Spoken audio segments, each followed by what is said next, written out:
خبریں تجارت کی دنیا سے۔ مشرق وسطی میں کشیدگی کے باعث اسٹاک مارکیٹس میں اتار چڑھاؤ کا سلسلہ جاری۔ پاکستان اسٹاک ایکسچینج میں آج ایک بار پھر منفی رجحان دیکھنے میں آیا ہے۔ کاروباری ہفتے کے چوتھے روز اسٹاک مارکیٹ میں کاروبار کا آغاز منفی زون میں ہوا ہے۔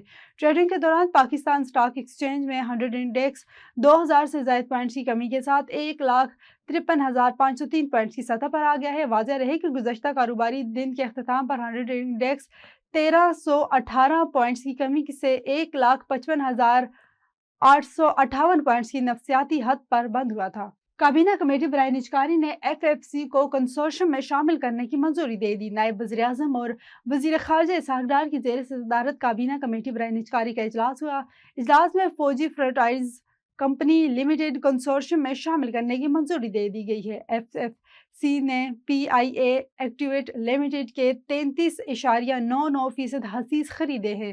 پی آئی اے نجکاری عمل میں عارف حبیب کنسورشیم بدستور لیڈ کنسورشیم رکن رہے گی۔ وفاقی حکومت کی کفایت شعاری اقدامات پر عمل درآمد کا آغاز کرتے ہوئے چیئرمین ایف بی آر نے اضافی کفایت شعاری اور تحفظ کے لیے اعلیٰ سطح کی کمیٹی تشکیل دے دی۔ ایف بی آر نے فیلڈ دفاتر اور ہیڈ کوارٹر کی 60% سرکاری گاڑیاں فوری طور پر کھڑی کرنے کا حکم دے دیا، جبکہ دفاتر اور ہیڈ کوارٹرز کے فیول اخراجات بھی 50% کٹوتی کا بڑا حصہ ہو گئے ہیں۔ گریڈ 20 اور اس سے اوپر کے افسران سے 2 دن کی تنخواہ کی رضاکارانہ پیشگی طلب کر لی گئی ہے۔